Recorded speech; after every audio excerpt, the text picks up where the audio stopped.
Welcome to Fearless with Jason Whitlock. Do not adjust your television. I do look this good. I know many of you are saying, what's Denzel Washington doing hosting Jason Whitlock's TV show? No, it's actually me. I look this good. We have a fantastic show planned for you today on this Thursday afternoon. Delano Squires, friend of the program, contributor to Fearless. He's written a terrific column about Talking Points USA and their feud or banning of porn star Brandi Love. He's written a terrific column about it and how it applies to the black community and hip hop. And then we have a really special guest today, Megyn Kelly. You guys know Megyn Kelly, one of my favorite people on the planet. She's gonna join us and we'll talk about her feud with Naomi Osaka, Martina Navratilova, and many others. Megyn Kelly ain't scared, and neither am I. And so let's get into today's show. The sense of entitlement that caused 34-year-old broadcaster Maria Taylor to exit ESPN in a ridiculous and nasty contract dispute was built over the course of nearly 60 years. Yesterday, Taylor and ESPN president Jimmy Pitaro jointly announced that her 7-year meteoric rise at the network had abruptly crashed and burned. Maria Taylor's out. Taylor and her representatives demanded a contract that rivaled 53-year-old ESPN employee Stephen A. Smith. Smith earns between $8 and $12 million a year. He's worked at the company for the better part of 2 decades. For better or worse, he replaced Chris Berman as the face of the network. He has an audience and a following. Maria Taylor, he has an attitude and a striking appearance, and a willingness to do anything in pursuit of power and money. She reminds me of my favorite character from the TV show Game of Thrones. You guys remember Cersei Lannister? Yeah, I loved her. She was evil. I guess that would make Rachel Nichols, Lady Marjorie, a deceased rival of Cersei's. In a desperate last-minute attempt to leverage ESPN to meet her contract demands, Taylor, with assistance from the New York Times, torched Nichols, NFL legend Drew Brees, and broadcaster Dave Lamont, and all of King's Landing. Taylor pretended that a year-old private comment by Nichols, a white female coworker, was the final piece of proof exposing the vicious systemic oppression Taylor endured while at ESPN, while their management whisked her to the top of the industry. For the last year, Taylor sipped wine, sang "We Shall Overcome," stood on the neck and shoulders of George Floyd in a cash grab. Yes, I said that. Maria Taylor stood on the neck and shoulders of George Floyd in a cash grab. She played the race card and used George Floyd in her contract negotiations. I might be insulting Cersei Lannister with the Maria Taylor comparison. Maria Taylor's entitlement is 60 years in the making. Let me explain how Taylor got here, how at the tender age of 34, she convinced herself a white woman's private gossip made her worth $8 million a year. This all started in the mid-1960s when the Assistant Secretary of Labor, Daniel Patrick Moynihan, decided to research and write a study examining the plight of black Americans. His report was titled, "The Negro Family, The Case for National Action." Published in 1965, the media referred to it as the Moynihan Report. Sparked by President Lyndon Johnson's War on Poverty initiative and civil rights and the civil rights movement, the Moynihan Report was 5 chapters long and called for the government to take unprecedented action in support of the black family. Moynihan wrote, "In this new period, the expectations of Negro Americans will go beyond civil rights. Being Americans, they will now expect that in the near future, equal opportunities for them as a group will produce roughly equal results as compared with other groups. This is not going to happen, nor will it happen for generations to come unless a new and special effort is made." Moynihan continued, "Measures that have worked in the past or would work for most groups in the present will not work here. A national effort is required that will give a unity of purpose to the many activities of the federal government in this area, directed to a new kind of national goal, the establishment of a stable Negro family structure. The Moynihan Report was a direct call for investment in the black man. The Moynihan Report was a direct call for investment in the black man. In Chapter 4 of the report specifically addressed the problem of a black matriarchal culture. The report stated, a fundamental fact of Negro American family life is the often reversed roles of husband and wife. Negro husbands have unusually low power. That was directly stated in the report. It's easy to find the Moynihan Report online. Go punch it into Google, find the link, read it for yourself. It reads like prophecy.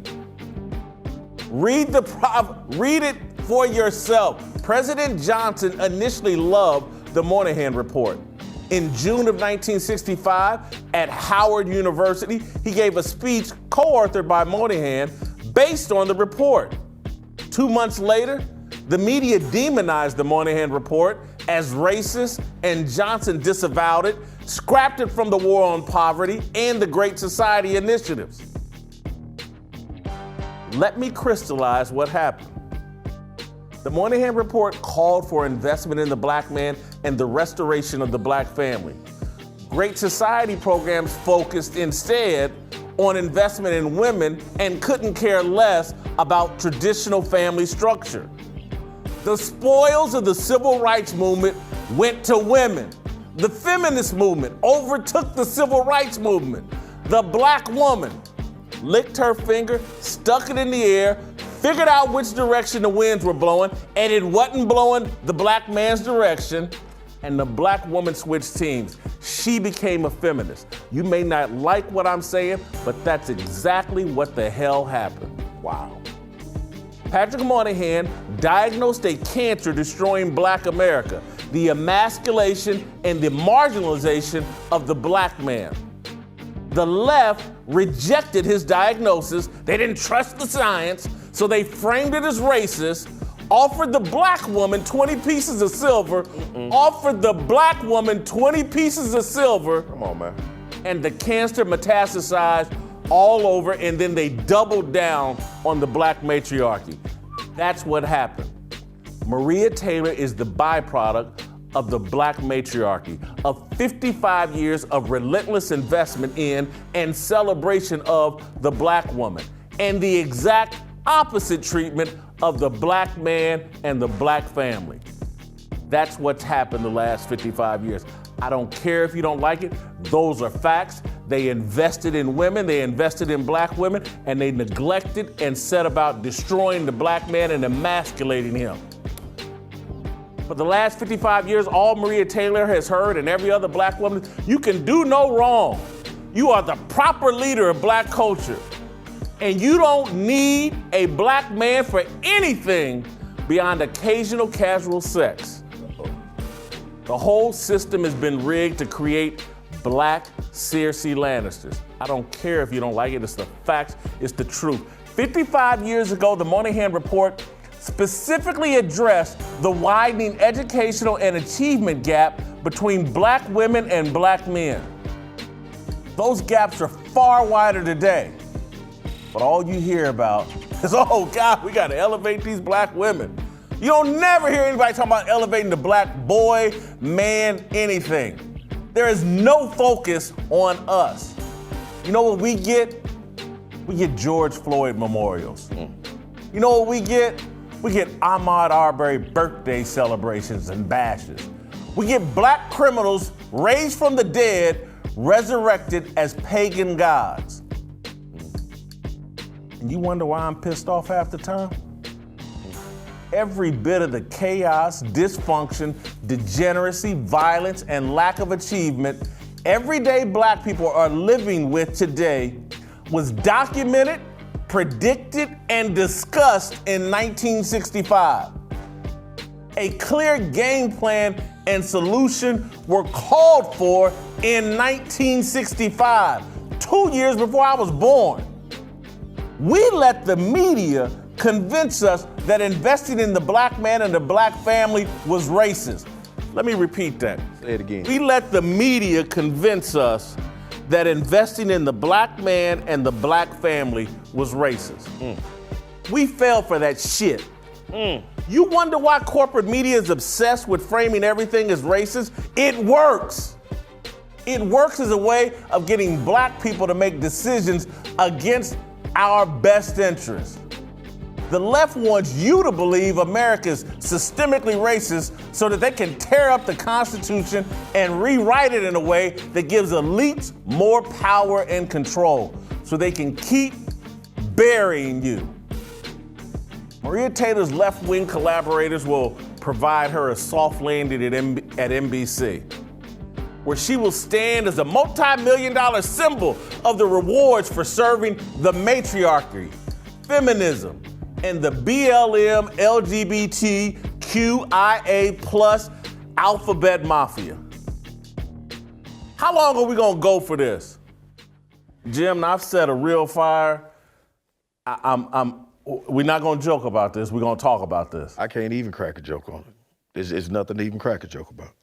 For this one right here, you knocked this one here out the park. Honestly. This right here is, first of all, let me just say this. A lot of people might not even realize what you're talking about, man. I remember a time growing up that the government actually paid black women to not have a man in the house. As a matter of fact, I think it was called the AFDC, Aid to Families with Dependent Children. Which stipulated you couldn't get the check if there was a man in the house. And it also said that the more babies you had, the more the check went up. I mean, this it. Now keep this. That's the era you was born into. Honestly, but here's the thing though. That originally, a lot of people don't know, that originally came from the 1930s bill, which was the ADC bill, which was the Aid to Dependent Children bill. Okay, that was for the families who had husbands and fathers who was off at the war. Okay. Got killed in the war. Well, fighting for the country. Right. Okay, now this one right here, I don't know what the hell this one is. Well, it was the deal, and it's just like I talked yesterday with Boyce Watkins. This is the deal we cut. The civil rights movement actually worked, and we got to the table and had a chance and an opportunity to cut a deal like, how do we improve things? Because that's what Patrick Moynihan did on his own accord, like, hey man, I'm living in the 1960s. Let me and my department do some research and write up a paper about what we should do in the middle of this civil rights movement that's coming to a conclusion. They're about to pass the Civil Rights Act of 1965. He comes out with his research and the Moynihan report, and it directly calls for, hey, look, if we don't do something about the black family structure, which was in far better shape then than it is now. Don't nobody believe that. But he could, well, it's just factually true. Exactly. But he could already see where this was going and was already calling it a crisis. And so we get to 1965, Lyndon Johnson hops on board. And it's like, yeah, I like this. I'm going to go give this speech at Howard University, the Black Harvard out in D.C., and basically, I'm going to champion this, that this is what we need to do, invest in the black family if we're really going to provide equality. The media jumps in and convinces us, oh, investing in the black man, are you crazy? Who would do that? Are you crazy? And they did it because that we were never the real agenda. Never the real agenda. They despise Martin Luther King and what those men from the church represented and were pushing for, and came in and let the feminist movement and a few years later, the LGBT movement come in and hijack all that was won, and I'm just sorry, and I don't care if people get upset with me. I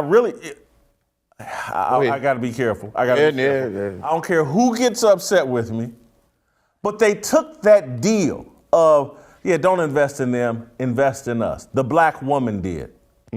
Took that deal. We gonna go with the feminists. We gonna go with the LGBT movement. Screw the black man. And look at the condition we are in now. Look at the chaos, dysfunction, degeneracy that's rampant within our community. We took a bad deal and we let the media convince us that investing in us and investing in a legitimate family structure was a mistake for black people. I don't even know if you could call it. I mean, you were paying people, Jason. You were paying people. You were incentivizing them to not, remember that it was, I don't know if you remember, but hell, on Good Times, there was an episode of Good Times where the welfare worker was coming and you had to hide because it was this thing happened. It actually happened. And now, in the words of Malcolm, the chickens have come home to roost. Chickens certainly have come home to roost. We're going to take a very short break. Okay. We're going to bring our man Delano Squires in from Washington, D.C. to talk about this and his own column. But before we go, I got to tell you about my friends at Built Bar. That's B-U-I-L-T, Built Bar. They have done it again. I had a Built Bar this morning. I worked out this morning. I came into the office. I needed something to eat. Had a little Built Bar, picked me right up, got me ready for this show. I had Corey hand me one, and after trying it, I should have had him hand me two. The salted caramel. Wow! Fire. It's really crazy that these things can taste this good and still be so good for you. Low in calories, sugars, and carbs, Built Bars are becoming an office favorite, not just with myself, but everyone that works here. These are some of the best protein bars I've personally tasted and help keep me going during the day. Built Bar are also the new official partner of the U.S. Olympic track and field teams for this year's Summer Olympics in Tokyo. Go to Built.com and use promo code FEARLESS to save 15% off your first order. Use promo code FEARLESS for 15% off at Built.com. All right, welcome back to Fearless with Jason Whitlock. I am Jason Whitlock. All right, Jimmy and I are both single. Jimmy's been married. I haven't been. We need a married man's perspective on some of this. And so we're going to roll out to Washington, D.C. and bring in the actual star of the show, Delano Squires. You guys have seen the new star of the show. Yeah, the new star of the show. The actual star of the show. He's written a terrific column about Talking Points USA and Brandi Love and those issues. But we're going to start with my column and the fire I just started, the monologue I just did. We want to get Delano's take. And Delano, I've said some very provocative things that I believe. Some people may be offended by them, but when I think about the kind of conversations we need to have in the black community, a lot of it comes down to leadership and who actually can be the leader of the black community, and an effective one that takes us in a better direction. And so I'll start here based off my column. Are black women, in your view, more committed to the feminist movement or to black men? That's a great question. I think it depends on which women you talk to. I've started to notice a growing trend of black women who completely reject feminism, who see it as a destructive force, who understand that the goals of feminism often run counter to the goals of the women who want to get married and have kids and raise families together.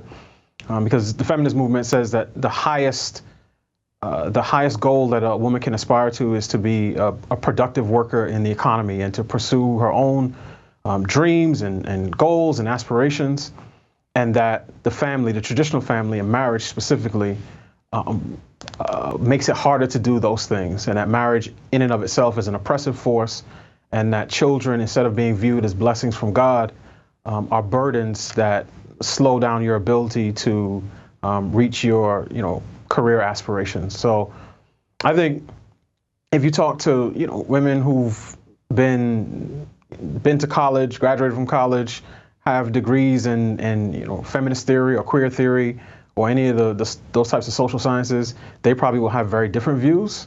And I think if you talk to women who are younger, I'd say probably younger than 25, many of them will have different views.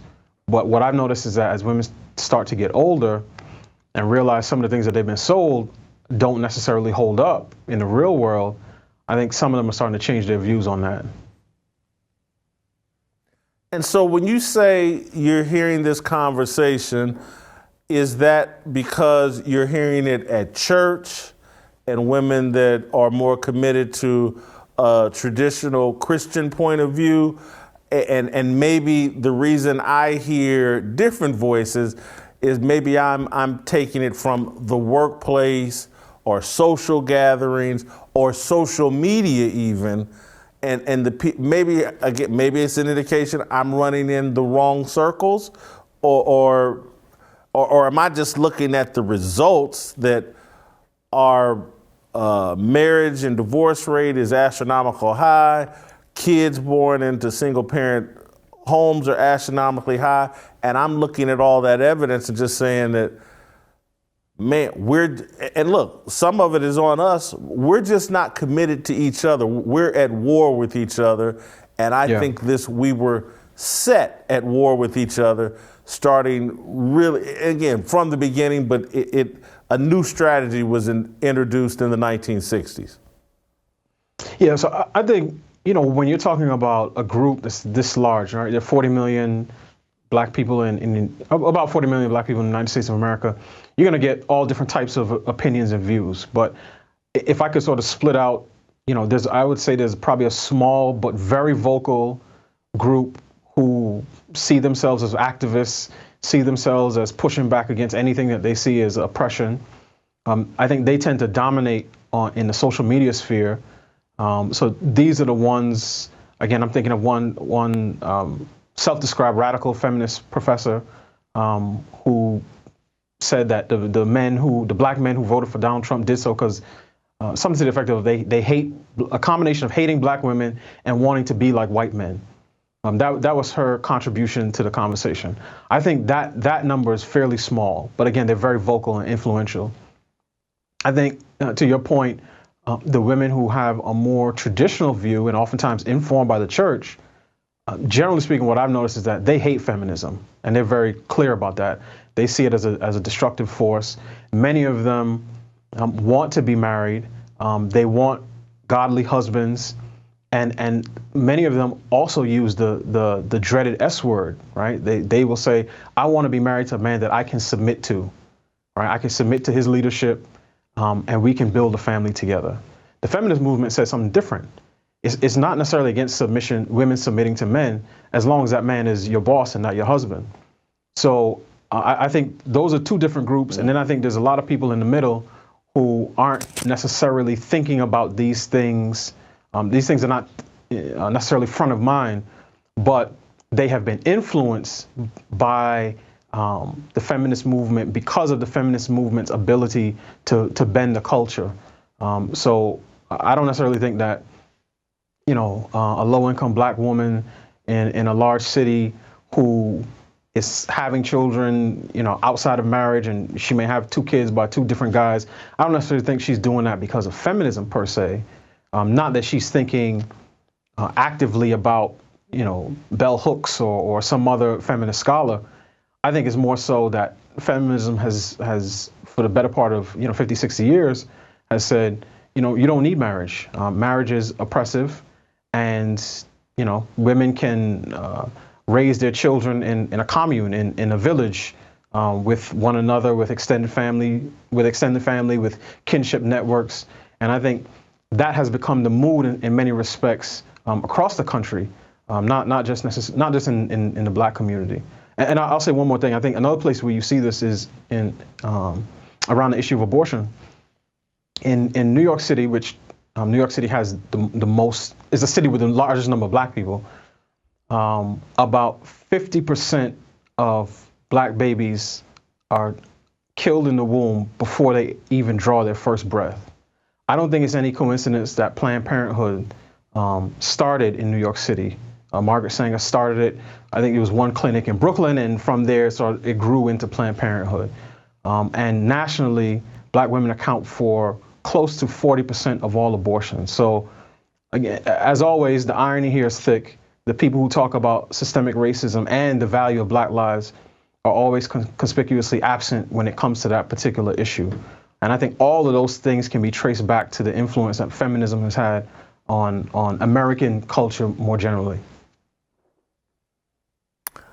I don't know how familiar you are with the Moynihan Report, but I have read the entire document, and I'm someone that thinks that 1965 and the Moynihan Report and the Great Society initiatives and all that, pivotal point for black people. I think the civil rights movement was effective in causing this country to acknowledge it had to change. And then there were decisions to be made. Okay, we're going to grant you freedom and all your rights. And then what can we do moving forward to make sure that you're able to take advantage of these new freedoms and rights? Am I wrong for thinking the Moynihan Report is still very relevant today? Absolutely. The report is relevant, and even more specifically, the circumstances that it describes are relevant. I think if you take any community and you make it so that, or you create conditions where the vast majority of children are being born to unmarried parents, there are going to be a lot of impacts and effects to that. Some social, economic, educational. That's going to affect participation in various types of criminal activity.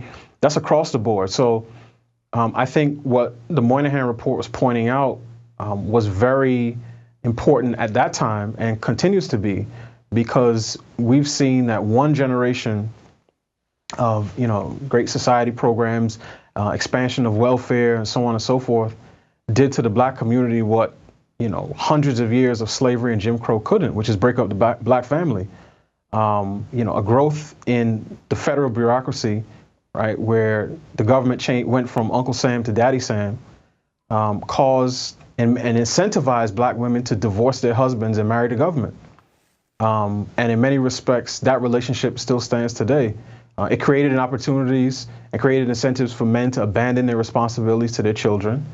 And it also created incentives for women to, as I said, in effect, end up marrying the government. And that's not, I'm not trying to, make personal attacks. It's an observation. And I'm not against social welfare programs that provide a safety net. But what you see is that these programs over generations go from a safety net to a hammock, and eventually end up in a spider web, where you'll have multiple generations of women who are using those types of programs as their main source of income.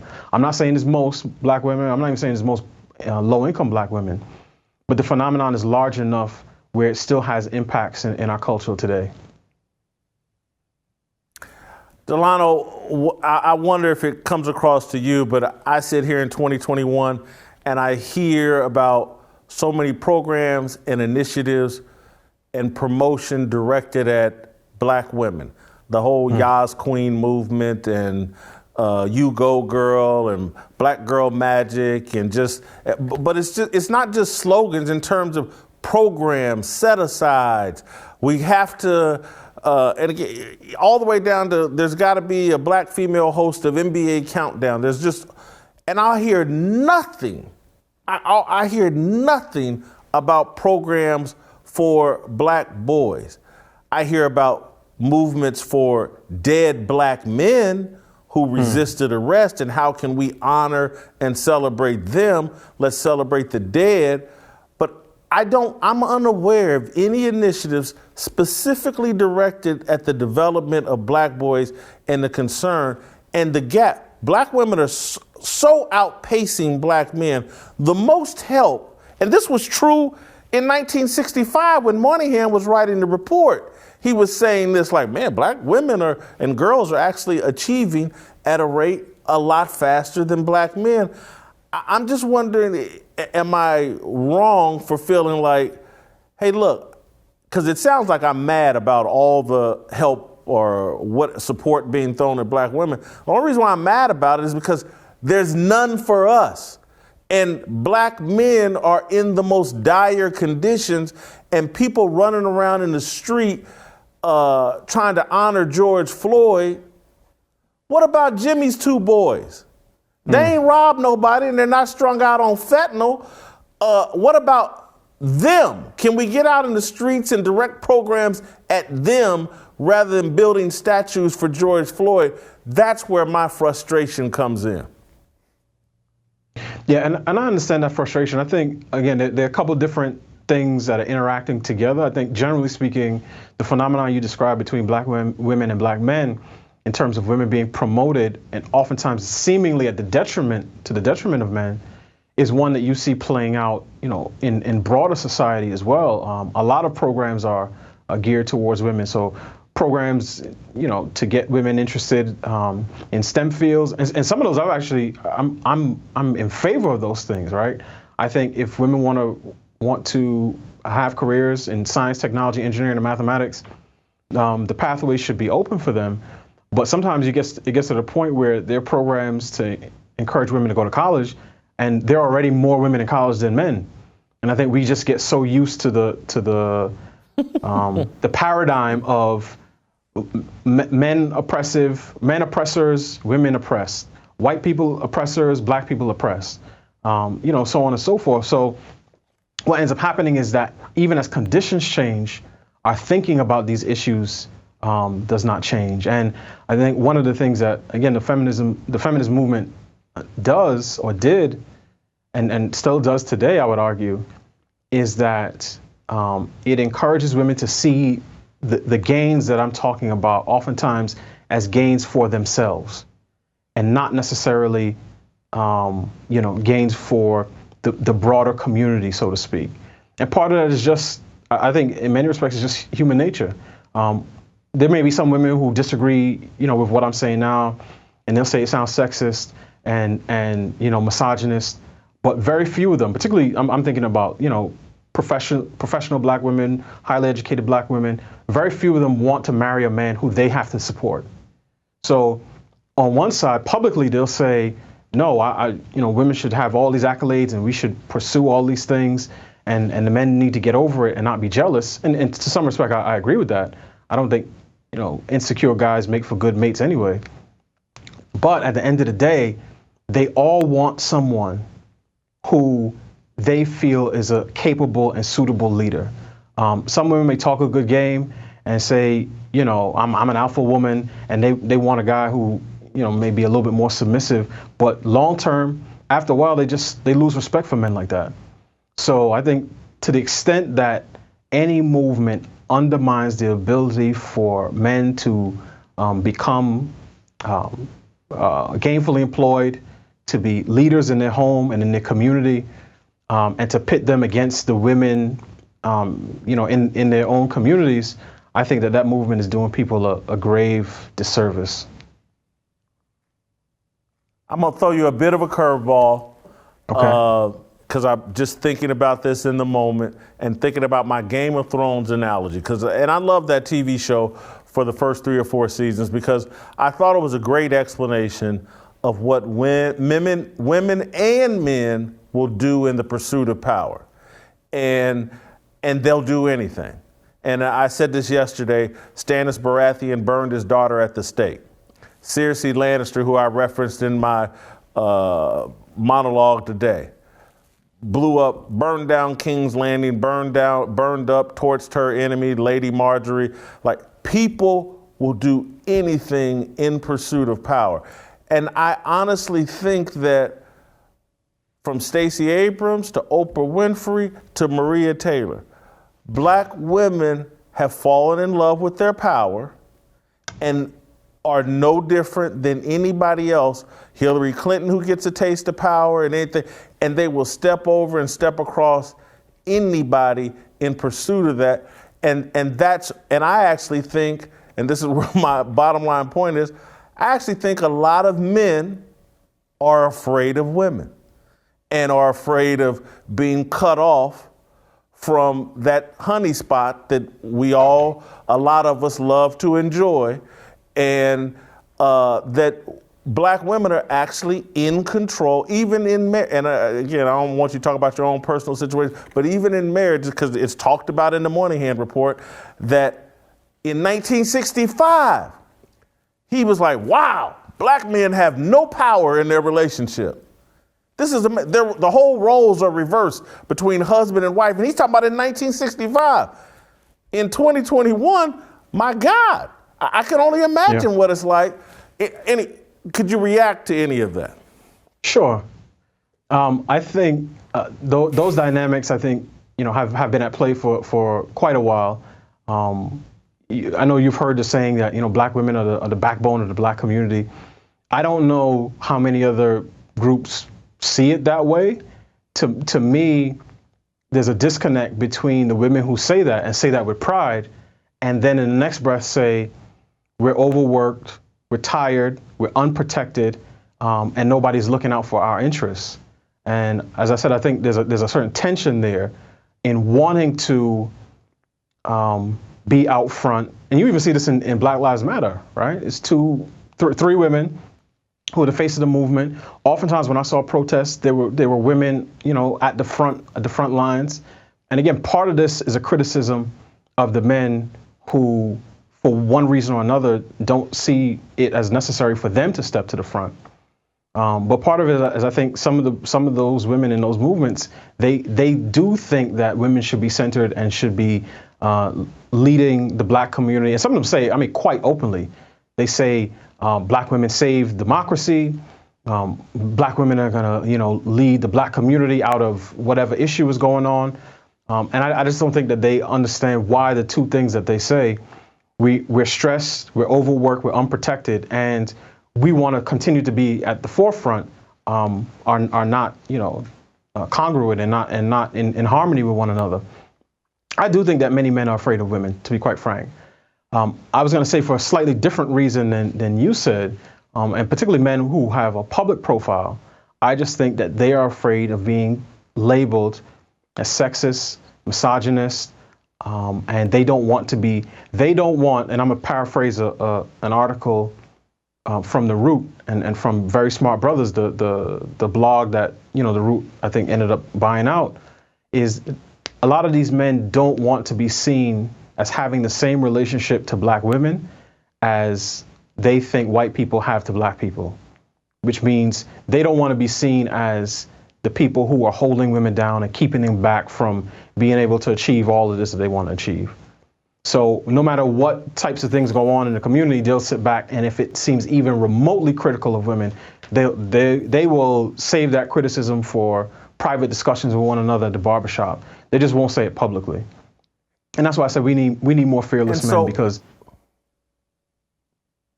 no, I was gonna say, because that I see that as a sign of cowardice in many respects. And so what I hear and what I believe is that, because I think you're 100% accurate, that race plays a role in this, and we don't want to be like white men, and we don't want to be oppressors. And so again, when you interpret all of life through the eyes of race, and you think your purpose in life is to be the opposite of the white man, that's a path to destruction. And what you won't hear a lot of these people, particularly on the left and the matriarchs, and you'll never hear them talk about a biblical perspective. Or if they do, it's like, well, there's this biblical perspective, but that ain't what I'm doing. And, that doesn't apply to me. I'm running a hell of a dictatorship over here, and, submitting to the point of view of God or a man, or getting in a relationship where I have to submit to my husband in any way. That's not happening. That I know that's what God wants and all that, but I'm different. I'm special. Yeah. I'm a cold ass chess player, and I can run this whole thing. And I'm Keisha Lance Bottoms. I'm Stacey Abrams. I'm Oprah Winfrey. I'm this and I'm that. And I'm just sorry. I look at the results, and the results aren't good. we have been getting slaughtered for 60 years. The overwhelming majority. Are there certainly guys like yourself and myself, Uncle, that have slipped through the cracks and made it to some degree, but overall, overall, I mean, if you just, the education gap, the wealth gap, all these the mass incarceration, just the lack of family structure and the degeneracy and the whole defining of blackness as hip hop, it's all biblically unsound.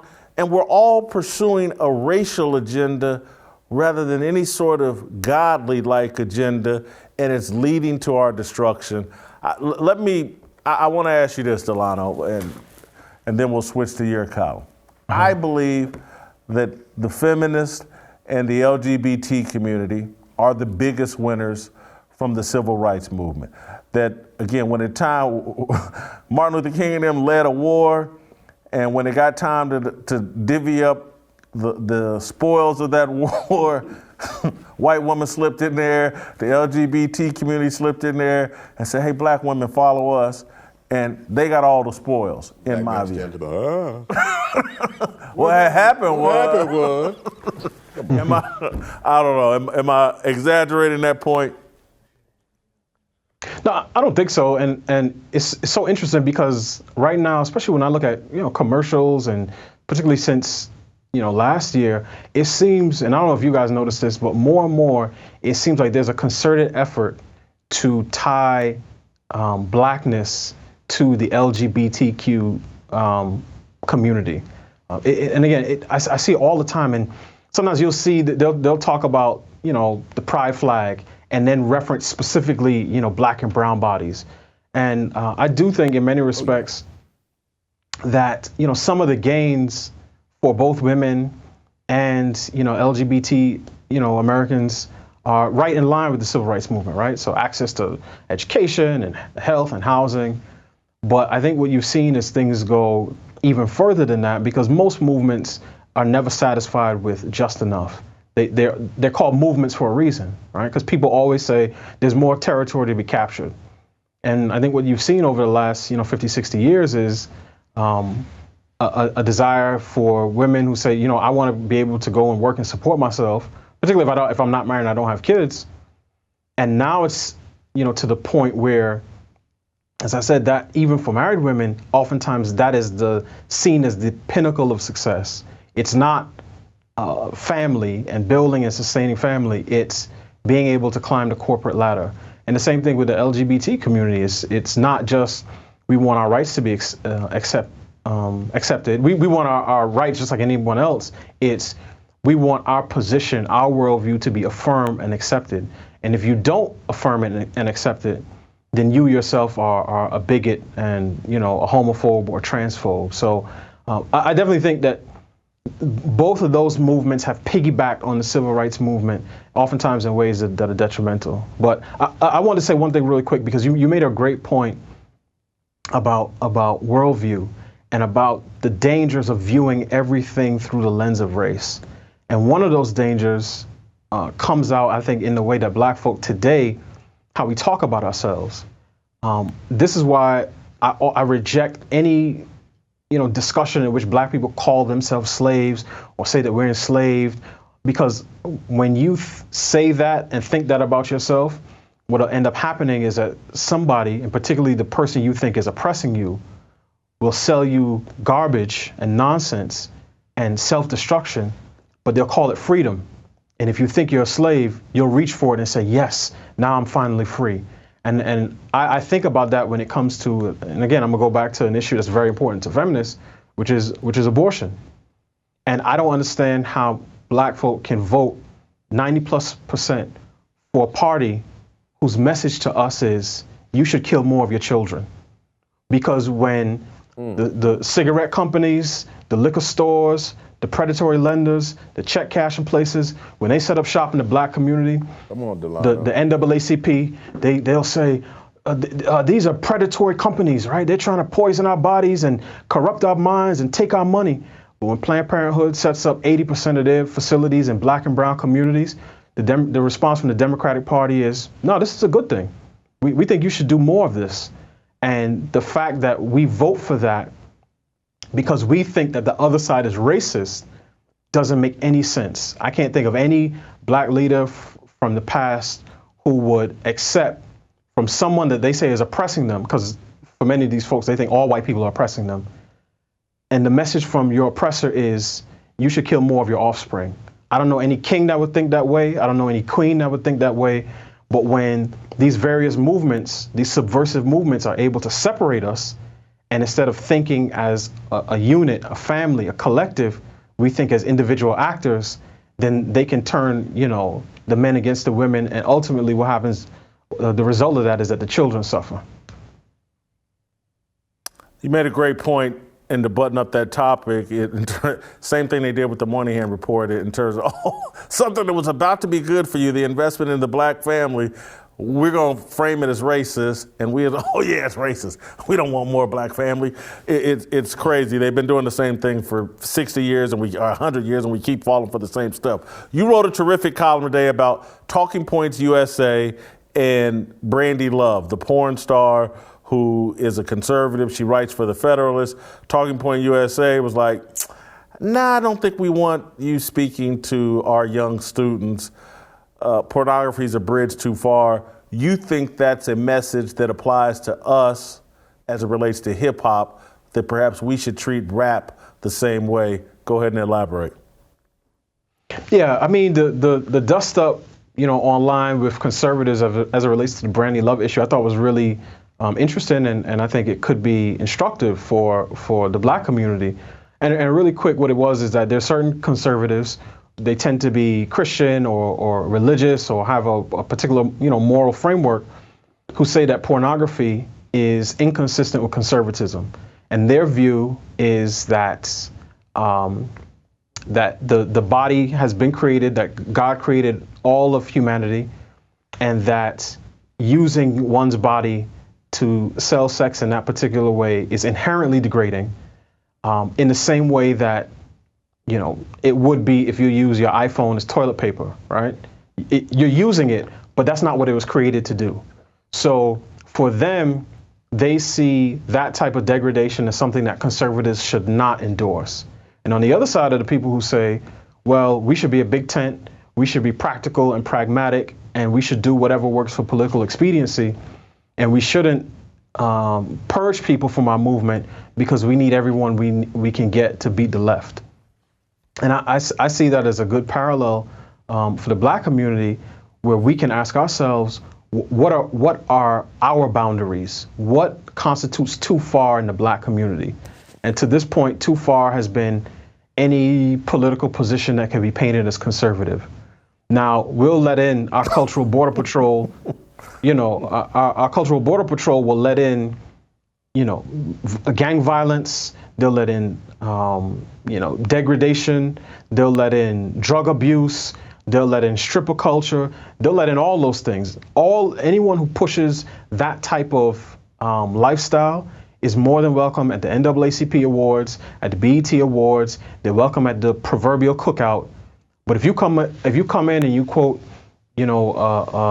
a ruling from Justice Clarence Thomas, or you quote Thomas Sowell, or you quote Shelby Steele, then that's a bridge too far. We say, we'll keep the smut. Just we want to keep out the political beliefs that are a little bit right of center. So I think this is, we're not the first ones to bring this up. This has been this tension between wanting to support an art form that we see as speaking truth to power, and trying to curb its excesses, and particularly the things that I mentioned. This tension has been there for the better part of about 30 years. But I think it's high time for the black community to have an honest conversation with itself and say, you know what, we wouldn't support this type of artistry if it was coming from white men. If it was white men who had pictures or had lyrics where they were shooting and killing black men, who had black women, dancing around in bikini bottoms, and they were grabbing their butts and sliding credit cards down their backsides, there's no way that we as a community would buy into that. I don't see why we should do it just because it's black men pushing those images. So I think, as I said, it's time to have that conversation. And at this point, it may end up being a mainstream conversation because Cardi B and Megan Thee Stallion are not just, popular among black people. Now, their influence may be different because, and I said this in the column, the champions of diversity and inclusion always say that representation matters, meaning specifically that people are more likely to emulate behaviors that they see being exhibited by people who look like them. And you can't make that argument if you want more doctors and lawyers and then come back and say it doesn't matter when it comes to hip hop. So if they actually believe that, then we should ask ourselves, what is it that, elevating and celebrating Cardi B and Megan Thee Stallion, what message does that send to little black girls and black boys, across the country?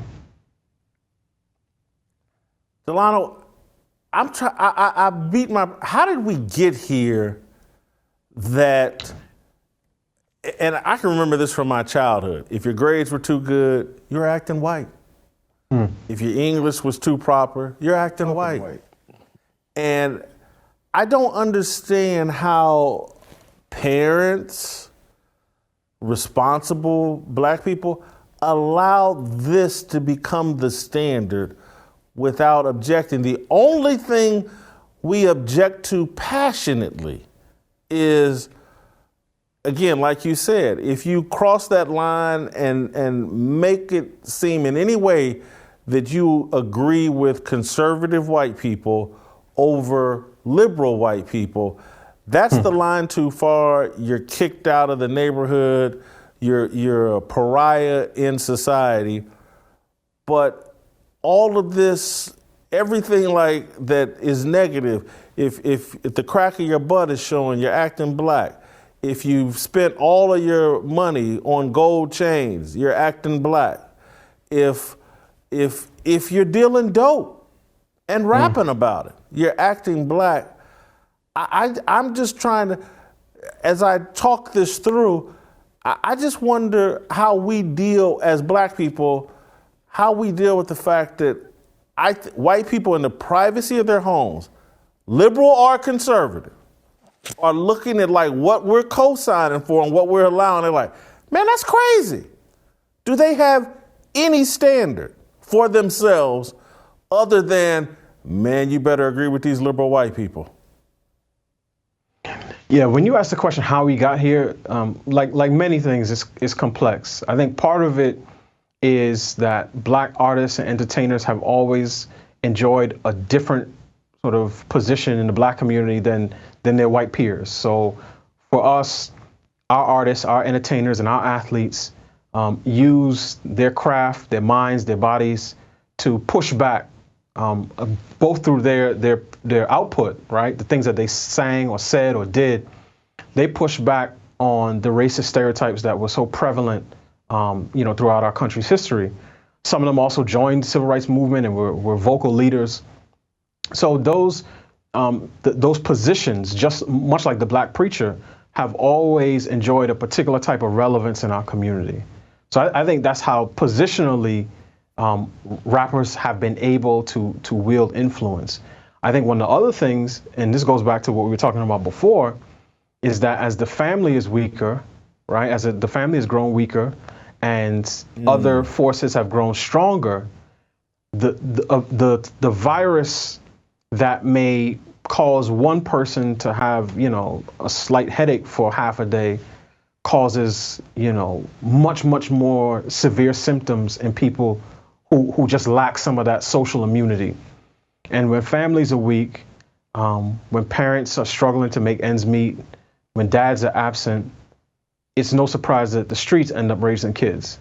And what you see is then art imitating life. And I'm thinking like in Chicago with the drill music scene, a guy will go from a shooter one day to a rapper the next day to being, to shooting again the next day to finally being shot at and killed the next.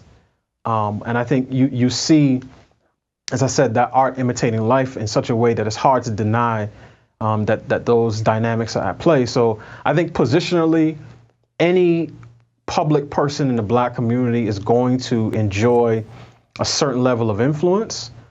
The problem is that unlike their sort of, artistic ancestors, today's artists use that influence for ill gains. So for them, it's, hey, I can make myself rich. And it's funny because when we're having this discussion about hip hop, it is one of the only times where you will hear black folk, both on the left and the right, say, oh, it's the parents' responsibility. When we talk about education gaps in school, it's the school's responsibility, it's the government's responsibility. When we talk about economics, it's somebody else's responsibility. When we talk about kids, leading healthy lifestyles and, juvenile diabetes and all these other illnesses, it's the government's responsibility. But when it comes to the area in which the criticism is going to be focused, particularly on young black men, now it's time to say we need parents. Parents are the ones who are dropping the ball. So I think the black leadership class in many respects, their primary motivation is to not give fodder to white racists. So anything that they think would empower racist white people and let them off the hook, so to speak, they have no interest in dealing with publicly. And that's why I said in the article, the biggest problem with airing dirty laundry is not that other people see it, is that the people who have the dirty laundry are walking around in filthy clothes. And everyone can see that the types of things that we push and normalize and commodify in our communities are unproductive. And no matter what people like Max Kellerman or Chris Hayes would say, as they, or even Jay Billis, as they, nod their head to hip hop, they wouldn't allow that type of language or that type of culture in their own households. And that's why for me, whenever I write things or speak on these issues, that tends to be my standard. I have a biblical standard. Okay, what does God say about this particular situation? But I have a practical standard, and it's simple. I don't co-sign, defend, or encourage anything in somebody else's household than I wouldn't in mine. And it's that simple. If I'm not going to co-sign calling, my kids calling each other the B word or the H word or any other nonsense like that, I'm not going to defend it for other people's children. And I think when we as a black community start to think more along those lines, like, it doesn't matter who is doing the degrading. If it's degrading to us, we don't want any part of it. I think you will start to see the supply change if our demand of artists starts to change. But the problem is too many people are invested, not just the artists, but the urban radio stations, the brands that use these artists to sell cars and sell liquor and sell clothes. All of those people would be taking bread out of their own mouth. So they would rather sell this self-destructive lifestyle to our kids so that they could put a few more dollars in their own pocket. Delano, we're going to pick up this conversation again tomorrow. Okay. I got to keep it moving.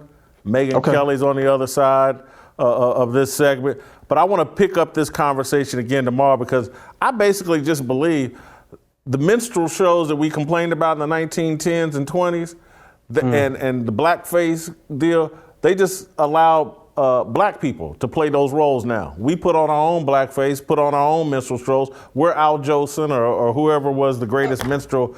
I hope I didn't disparage Al Jolson, but I think he's a minstrel guy. But anyway, Delano, we're gonna pick it up again tomorrow. Go to youtube.com/fearless with Jason Whitlock. Hit that subscribe and like button. Megyn Kelly, the great Megyn Kelly. Nerds!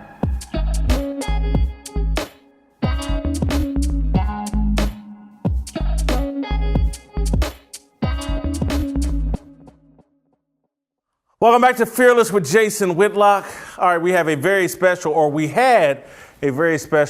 guest lined up for today, this final segment of today's show. But it appears Megyn Kelly was unable to make it, and she has sent her college daughter instead to do the interview. So Megyn's daughter, welcome to the show and program. Because I know that is not Megyn Kelly. I was told Megyn Kelly was over 35. Well, that Megyn Kelly looks like Methuselah. Problem. Thank you, my friend. You better That's recognize. a way to enter this interview in my. Oh, man. Megyn, I want to get straight to it. You like to mix it up on social media, or people like to mix it up with you, and you don't back down. Naomi Osaka, the tennis star, you and her have been going back and forth. Where does are you picking on someone your own size? I know she's 23, she can handle it. She's blocked you. She's scared. She's not as tough as you. What's going on with you and Naomi Osaka? It's actually kind of amusing to me that some are framing it as like, what is a 50-year-old woman doing bullying a 23-year-old young? I'm a journalist. I'm somebody who comments on the news, and she's a public figure who's also a political activist, and totally fair game. I mean, she's the one who made herself a public figure in many different ways. So there's no age limit in terms of just commenting on the news.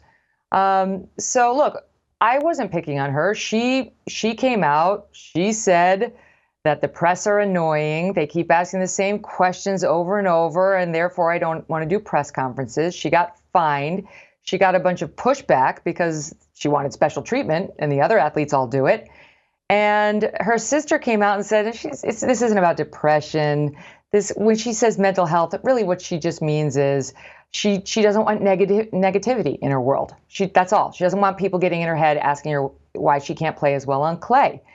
And still, there was more pushback. The French Open said, well, you don't get an exception from the press conference for that. So here's a fine. And all the Grand Slam tournaments came out and said, you're going to be fined by us too. It's part of the deal. You actually do get paid for that, and you're not getting an exception. Then, and only then, did she turn to, I've got social anxiety. Here's my big reveal. I've got social anxiety. She'd been criticized for trivializing mental health, chalking it up to, I don't like to be asked about clay. Then finally she landed in a place that worked better for her from a PR perspective. And that was that. Okay, fine. The world moved on. But then as we're sitting there, out comes her cover on Vogue Japan. Out comes her cover on Sports Illustrated. Out comes her cover on Time Magazine. Out comes her Barbie. I could go on. Her Netflix documentary, which just hit. So this is clearly not a person who dislikes press. She dislikes press that ask her questions she considers tough. And the sports journalists say there are very few of those. When you look at the press conferences with Naomi, they're fawning. They're fawning. Maybe she gets a couple questions about her play on clay, but I mean, it's nothing like what you and I are used to. And so this whole thing has got spun into where we're not allowed to criticize her because I think she represents too many of the liberal pieties, right? She's a woman. She's a mixed race woman. And now she's found her way to talking about mental health in that position. And therefore, the rest of us are supposed to just worship at the altar instead of subject her or her story to questioning. Well, I'm sorry, that's not the job of a journalist and someone who comments on the news. I got to say this, Megyn, and maybe I'm a bit of a chauvinist or whatever, and so I say that to say the thing that impresses me so much about you is like, you are fearless. Everything you just said there, you're not afraid of anything. Have you always been that way, or did your skin toughen up over 20 years of being in the public eye, or even as a kid? Because for me, my family can tell you, as a 7-year-old, I was preaching to my family and disagreeing with my parents, and so it was just who I was coming out of the womb, and it almost feels like that's the same for you, the way you're not afraid of anything. It's true. I'm not really afraid of most things. I don't really get nervous or scared about entering into the fray. I don't always totally enjoy it. I just said to one of my friends, I am like a magnet to steel when it comes to, I need to say what I know to be true, even if it's going to cause trouble for me. I need to, but I'm not quite as hard as a magnet and a steel. So sometimes it does result in blowback or, upset in my own life, but that's fine. And I can take it. And by the way, Naomi, so can you. And part of what I object to, Jason, because I would say when I got into the practice of law and did that for 10 years, and then, journalism now 17, you develop the skills. Like you throw yourself enough times in the Coliseum, you learn how to fight, right? And you can sort of put different fights into perspective, and you understand win, lose or draw, I can stand my ground. Like, I'm good. I got this. That's part of why I object to what's happening right now in our country, which is just the wussification of America. Like, this is actually a great example of it, what's happening with Naomi Osaka, where we take this strong, rich, successful, powerful female athlete who by anybody's standards should be celebrated and cheered on. And I am somebody who did that for her. I mean, I was totally rooting for her when we watched tennis in my house. And then we want to convert them into victims. We celebrate their actual or perceived or claimed victimization. And the more victimized you can claim you are, the more you get celebrated. And so instead, if she had come out and said, can I just tell you, I'm going to make a confession. I have social anxiety. I don't really like dealing with these press conferences. I'm going to do it. I may not do it perfectly, but here we go. I would have been like, you go, girl. That's not what happened. I laid out the chronology for you. What I want my kid to do is to say, I see a challenge. Can I meet it? Can I overcome it? And will I feel like a stronger, better, more fierce warrior for myself and my values when I've achieved it, right? When I've at least tried it. We're running away from that as a society, and it bothers me. You are so fearless, and it's so impressive. I saw Martina Navratilova came after you in defense of Naomi Osaka, and then I saw that you and Ida Bay Wells from the New York Times and the 1619 Project were going at it. And I literally, when I was just like reading through your feed, I was like, wow, she catches as much heat and delivers as much heat as I do. And again, that's where I'm saying, like, I got to get over my little chauvinist view, like only a man can be as tough as it. Because I look at you and you're inspiring, and I hope other women, black, white, whomever, other journalists are looking at you the way you're standing in the pocket, taking the blows and giving back. And that's, earlier this week, or last week, Michael Ceranovich or somebody, I tweeted out something in support of you, and Michael Ceranovich and some people went back at me and after you, and I was like, well, hold on, man. Let's say she did make some decisions that you or other people disagree with. Why can't we judge Megyn Kelly on where she's at right now? And right now, I see you as one of the great defenders of things that I believe in. We have to do something about critical race theory and the teaching of the 1619 Project in our schools. I love where you're at right now. There seems to be some people that are more political than I am that have some sort of problem about your career path and whether or not you sold out Donald Trump. Well, I understand that, and I harbor no ill will toward Mike or, people who feel that way, because Trump was under such massive and nonstop assault. I think they saw, some people did, my tough debate question to him as me sort of joining that team. And it's like when you got to shore up your flank because the entire world is coming at you, you don't want to see people defect from what you think is your flank, right? Like Fox News wasn't supposed to be an organization in the mind of many that would go after Trump in that way. I get that feeling. I look at it a very different way. My own mind was in a very different place, which was, it's a presidential debate. It's not softball. I got to throw my hard ball at each one of these guys. And I did. I asked the toughest possible question I could of each one of them. And they all handled it well, including Trump, but he made a thing out of it. So then it became this snowball where people thought I was on the opposite side of him. And then I was in the position of really having to try hard every night to be fair to Trump, because privately I was irritated with him. It was like I had nonstop security because of him. I had all these death threats because of him. It was like my kids were getting harassed. So I'm not going to lie, it wasn't a pleasant time for me thinking about Trump. But if you go back and you look at sort of how I handled him on the Kelly file, I put that coverage up against anything you'd see on another channel in terms of its fairness to him. So anyway, I get that some Trump supporters still think, all right, that wasn't a fair question. And then she left for NBC, which is the enemy. And I got to say, like a dope, Jason, I mean, I didn't see coming the cultural revolution that we're in now. You know, I actually thought I could go to NBC. I left because I was unhappy with my hours at Fox, my schedule at Fox, my lifestyle. I wasn't seeing my children, who were only 3, 5, and 7 at the time. I thought, I'll go.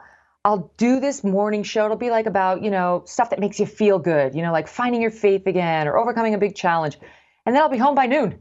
I can raise my own kids after all these years at Fox where I never saw my husband or my kids. And I really didn't even think of politics. I told them, I said to NBC before I went, just in case you're thinking that like I'm a closet liberal and I'm going to get over there and I'm going to let my freak flag fly, I'm not. I'm the same person I've always been. They said, great. Well, you can judge for yourself whether they meant that or not.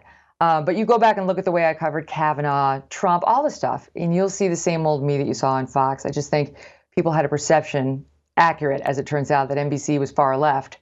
And why would I be joining a team like that? And I have to say, in that, they were probably more right than I was. And let me say why I can relate to that, because I think I know I certainly look a lot older than you, but I'm a little bit older than you, and I was just as naive at one point.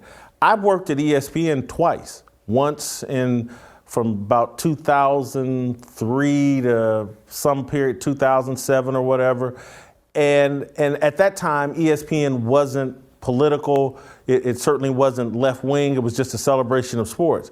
But I chose to go back in 2013, and I didn't see the cultural war and what it was going to do. I was the same guy that I was earlier, and then I got eaten by that political monster at ESPN that was far left.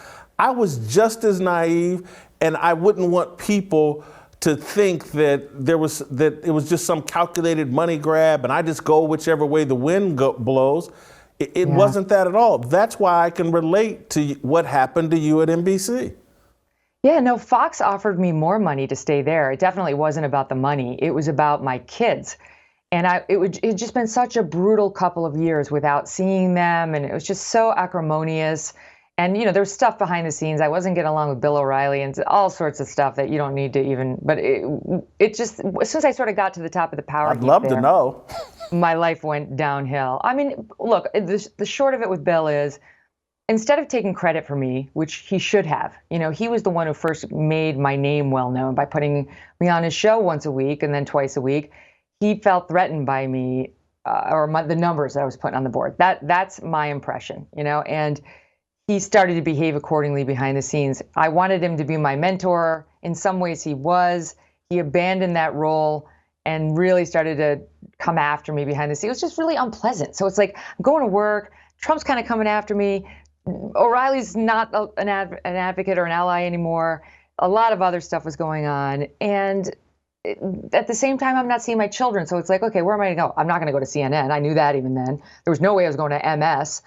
CBS really wasn't anything interesting there. ABC, same. I was going to go join their morning show and be like, you know, fourth on the totem pole.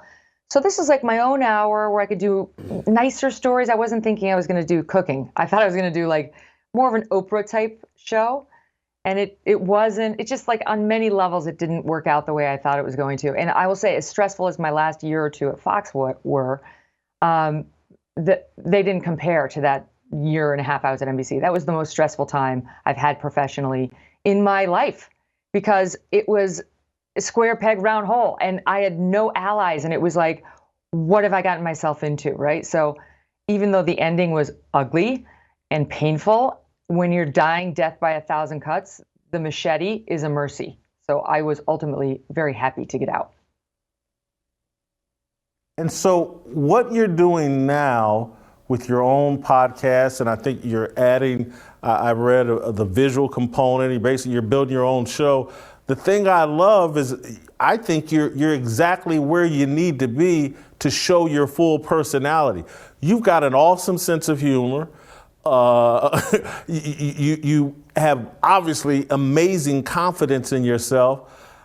I'm hoping people are paying attention because, again, I told a friend of mine they were looking for Jeopardy hosts, and I knew someone that was involved in their decision making. I was like, Megyn Kelly would be perfect.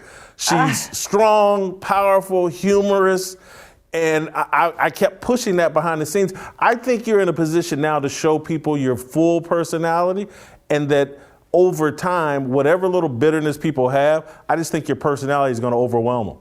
Oh, well, thank you for that, Jason. I feel like, look, in my experience, and this is just my experience, the right is much more forgiving than the left. The right tends to be more people of faith, people who understand, I don't know, just a higher purpose. And they're also used to getting beaten up on all the time and seeing their values diminished every day, everywhere.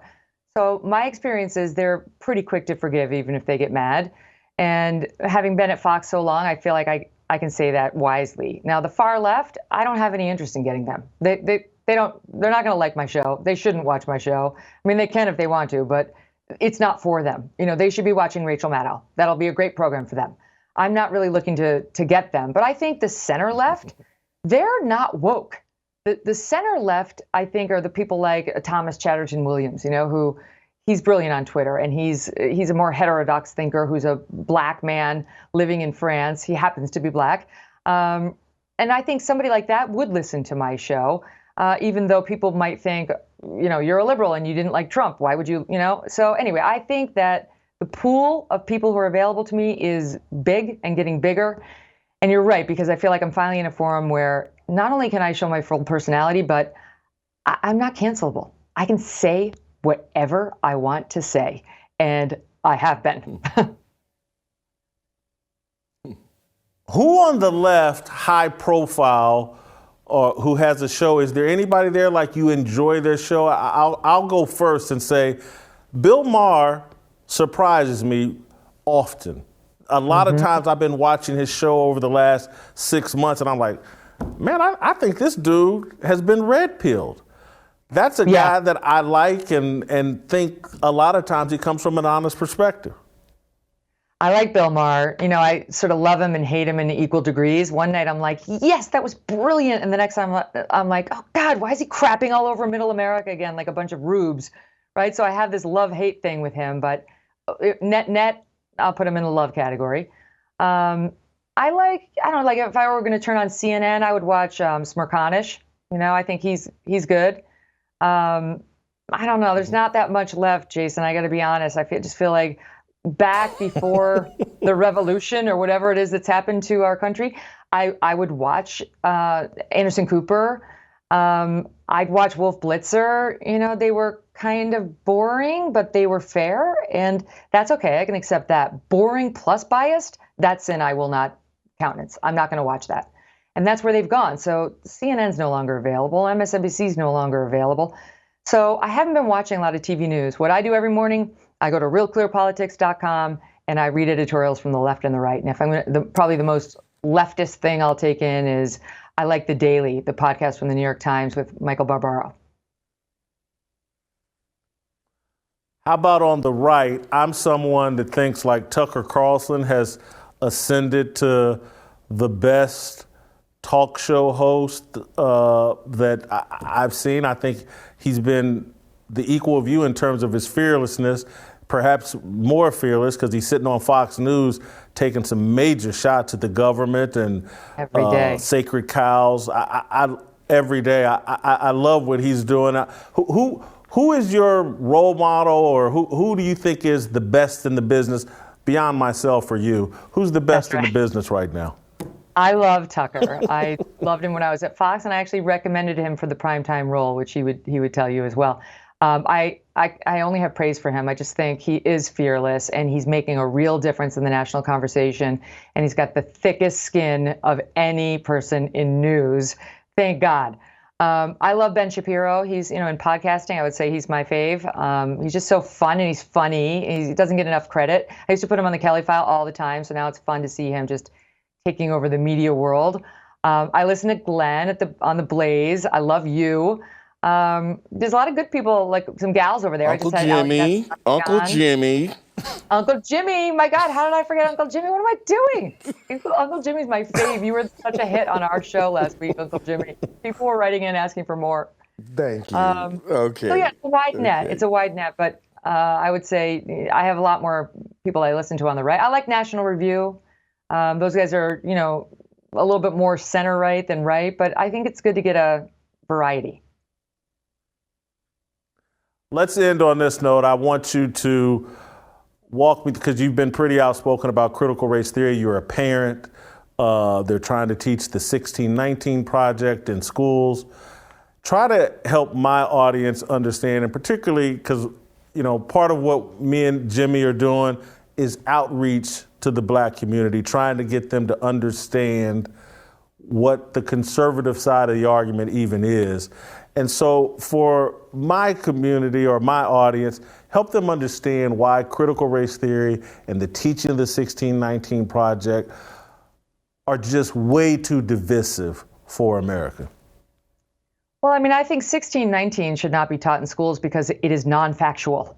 It's made up, and it's been ripped on by critics and historians on both sides of the aisle. That's why it has no business being anywhere near K through 12 education.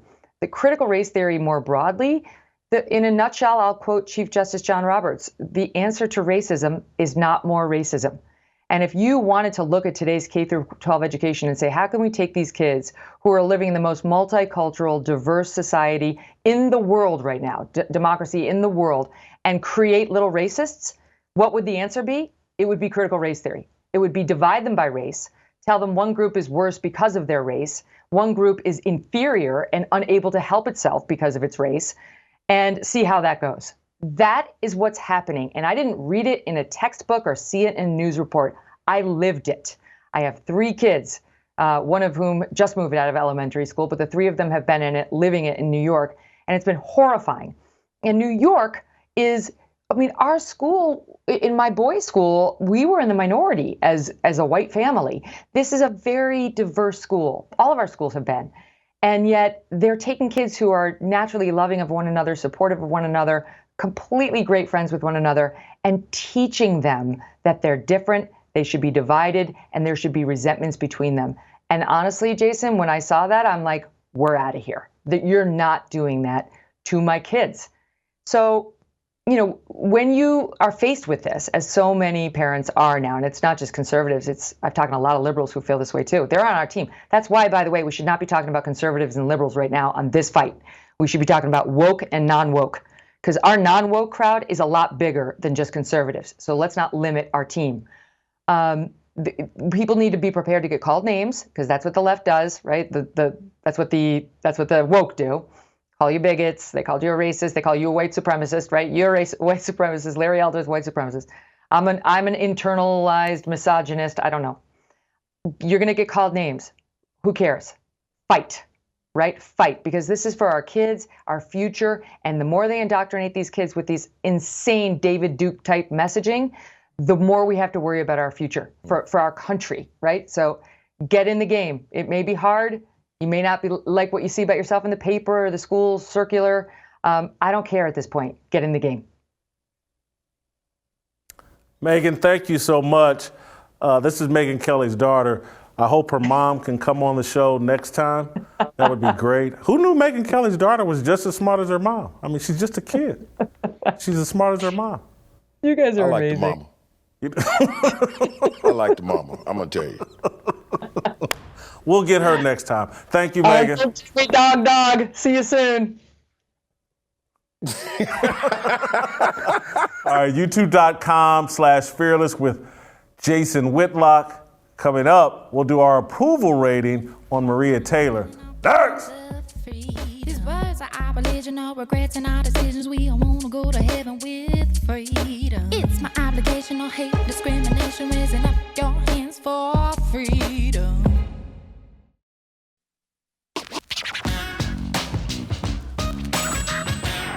Welcome back to Fearless with Jason Whitlock. Final segment of the show. Let's get to our approval rating. Do it. A former ESPN broadcaster.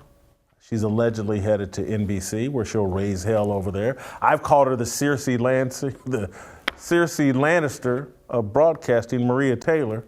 I call her the left eye Lopez of the industry. She Kind of remind me of that. That's some old Left Eye Lopez shit from TLC. If you ask me. Are you making Waterfalls? Is that what the song? Did I get that right? No, man. Left Eye Lopez was dating Andre Rison and burnt down his house in Atlanta. I know, but didn't TLC do a song called Waterfalls? Don't go chasing waterfalls. Don't go chasing waterfalls. Yeah, I was making that reference. Dating. Yeah, they also did a song called Scrub. See, they was in part of that. I don't want no scrub. Scrub. Yeah, remember? And she burned down Andre Rison's house. And she burnt down Andre Rison's house. Cersei Lannister burned down all of King's Landing. Exactly. And how Maria Taylor burned down all of ESPN. Exactly. Tried to. Burnt up all of Stephen A. Smith's tennis shoes. All right, so let's get to this approval rating. Job performance, as of right now, Jim, she's jobless. Really? Yeah, she's jobless. It has not been announced she's going to NBC, so she's jobless. Now, her job prospects are strong, so I'm not going to totally eliminate her job performance, but I've only got it at a 4 right now. Right about now, I don't know what job you think she's doing, but whatever job she's doing, she gets a 25 from me because she's doing the hell out of this job. Jim, I don't think the Armor All job is open. You can quit pandering to get that Armor All job. Right now, she's at the head of that table with all them alphabets she got behind her. She's running that show right now. All right, so you're giving her a perfect score of 25. Yes, sir. Character, I'm just sorry, I don't like the way she took a dump on Rachel Nichols, Dave Lamont, Drew Brees. She took a dump on everybody trying to get this money. She is definitely, we had Bizzle on early in the week. She's money over God, not God over money. So I give her a 2 in character. If she is all of that you say, yeah, you can't be mad at her. She's staying true to her character. I give her a 24. Got to stay true to the game. Authenticity, as I said in my monologue to start the show, I think she's being authentic. She is authentic to the black matriarchy. And, 55 years of programming and celebrating and worshiping of, and the black woman can do no wrong. She's authentic to that because she can do no wrong. This whole little money grab deal, she turned it into a story how she was doing this for the culture. She was doing this for all the black women in the world. She needed that $8 million a year so that black women could breathe again, so they could wait to exhale, or so they could exhale. So I think she's authentic. I'll give her a 20. I give her a 25. I have it from a reliable source that she has not had 1 ounce of implants in them legs. All natural. Can't get no more authentic than that. There's some truth to that. And that's why, as it relates to it factor, I'm damn near at a perfect 25 because I can say whatever. I can criticize Maria Taylor all I want. She got that it factor now. Hey. She lights up that camera. Yes, she does. When that camera's on her, she looks damn good. She got the it factor. I'm going to be honest with you, and I feel ashamed for saying this. First of all, for the it factor, I give her a 24. Yeah. I look at Maria Taylor on TV, and I turn into R. Kelly. My mind's telling me no, but my body is telling me yes. She blazing hot, baby, blazing hot. No, Jim, the song you should have gone with, is actually Key Sweat. You may be young, but you're ready. She's 35, man, come on. She's 35. You 65. Damn it, she's still ready, but 35 ain't young. Yes, she ain't got no trade-in value. Come on, man. So, coming up on 100,000 miles when you get 35. Come on, man. I screwed up that. Key Sweat, I can't sing at all. No, you. I should have gave that to you. Anyway, I got her an overall score. I still have her as a dumpster fire, 49. That's what I had her. I actually had her lower previously at a 45, but she's still a dumpster fire in my opinion, 40. And you got her at a damn near perfect score at 98. Because she was a candlelit that was left unattended. Are you gonna light that fire? No, it done got lit now. She blazing out of control. All right, we had a great show today. Delano did a nice job. I set a fire early, and Megyn Kelly came in and cleaned it up. Great show. We'll see you tomorrow. I just want